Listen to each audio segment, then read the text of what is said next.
നമുക്കറിയാവുന്ന പോലെ നമ്മുടെയൊക്കെ പ്രിയപ്പെട്ട നേതാവ് വി.എസ്. അച്യുതാനന്ദൻ അദ്ദേഹത്തിന് ഹൃദയാഘാതത്തെ തുടർന്ന് തിരുവനന്തപുരത്തെ എസ്.യു.ടി. ആശുപത്രിയിൽ ചികിത്സയിൽ തന്നെ തുടരുകയാണ്. ആരോഗ്യനിലയിൽ വലിയ മാറ്റങ്ങളൊന്നുമില്ല എന്നാണ് പുറത്തുവരുന്ന റിപ്പോർട്ടുകളൊക്കെ സൂചിപ്പിക്കുന്നത്. വിവിധ സ്പെഷ്യലിസ്റ്റുകളുടെ നേതൃത്വത്തിലുള്ള വിദഗ്ധ സംഘം ആരോഗ്യനില സൂക്ഷ്മം വിലയിരുത്തിയാണ് നിലവിൽ ചികിത്സകളൊക്കെ നൽകുന്നത്. അപ്പോൾ നമുക്ക് അദ്ദേഹത്തിന്റെ നിലവിലെ ആരോഗ്യനില എങ്ങനെയാണെന്ന് വി.എസ്. അനുരാഗിനോട് ചോദിക്കാം. അനുരാഗ് ഉണ്ട് നമുക്കിപ്പോൾ. അനുരാഗെ, ഗുഡ് മോർണിംഗ്. വി.എസിന്റെ ആരോഗ്യനില മാറ്റമില്ലാതെ തുടരുന്നു എന്നാണ് പുറത്തു വരുന്ന സൂചനകളിൽ നിന്ന് മനസ്സിലാക്കുന്നത്. അങ്ങനെ തന്നെയാണോ? ഇന്നൊരു മെഡിക്കൽ ബുള്ളറ്റിനൊക്കെ നമുക്ക് പ്രതീക്ഷിക്കാമോ? എന്താണ് അവിടെ നിന്നും പ്രേക്ഷകരിലേക്ക് എത്തിക്കാനുള്ളത്? എൻ്റെ സത്യലക്ഷ്മി, ഗുഡ് മോർണിംഗ്.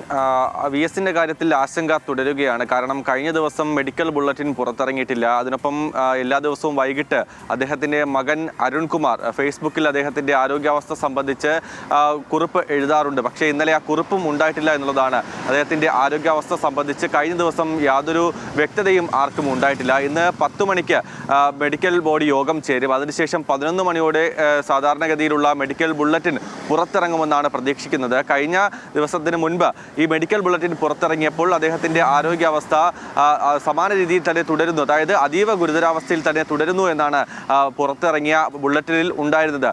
വിവിധ ജീവൻ രക്ഷാ ഉപകരണങ്ങളുടെ സഹായത്തോടെയാണ് ഈ ജീവൻ നിലനിർത്തുന്നത്. അതിനൊപ്പം വിവിധ സ്പെഷ്യലിസ്റ്റുകളുടെ നേതൃത്വത്തിലുള്ള വിദഗ്ധ സംഘമാണ് അദ്ദേഹത്തിന് ചികിത്സ നൽകിക്കൊണ്ടിരിക്കുന്നത് എന്നുള്ളതാണ് മനസ്സിലാക്കുന്നത്. എന്തായാലും അദ്ദേഹത്തിന്റെ ആരോഗ്യനില അതീവ ഗുരുതരാവസ്ഥയിൽ തന്നെ തുടരുന്നു എന്നുള്ളതാണ് ഏറ്റവും ഗൗരവതരമായ കാര്യം. കഴിഞ്ഞ ദിവസങ്ങളിലെല്ലാം വിവിധ രാഷ്ട്രീയ കക്ഷി നേതാക്കൾ അദ്ദേഹത്തെ ആശുപത്രിയിലെത്തി സന്ദർശിച്ചിട്ടുണ്ടായിരുന്നു. അദ്ദേഹത്തെ നേരിൽ കാണാൻ ആർക്കും കഴിയുന്നില്ല. കാരണം തീവ്രപരിചരണ വിഭാഗത്തിലാണ് ചികിത്സയിൽ കഴിയുന്നത്. അദ്ദേഹത്തിന്റെ മകനുമായും ബന്ധുക്കളുമായും എല്ലാവരും സംസാരിക്കുന്നുണ്ട്. കഴിഞ്ഞ ദിവസം BJP സംസ്ഥാന അധ്യക്ഷനടക്കം തിരുവനന്തപുരം പട്ടത്തെ സ്വകാര്യ ആശുപത്രിയിൽ എത്തിയിട്ടുണ്ടായിരുന്നു. അങ്ങനെ അദ്ദേഹത്തോട് അടുപ്പമുള്ളവരും അതുപോലെ കക്ഷി രാഷ്ട്രീയ വ്യത്യാസമില്ലാതെ എല്ലാവരും അദ്ദേഹത്തെ കാണാനായി എത്തുന്നുണ്ട്.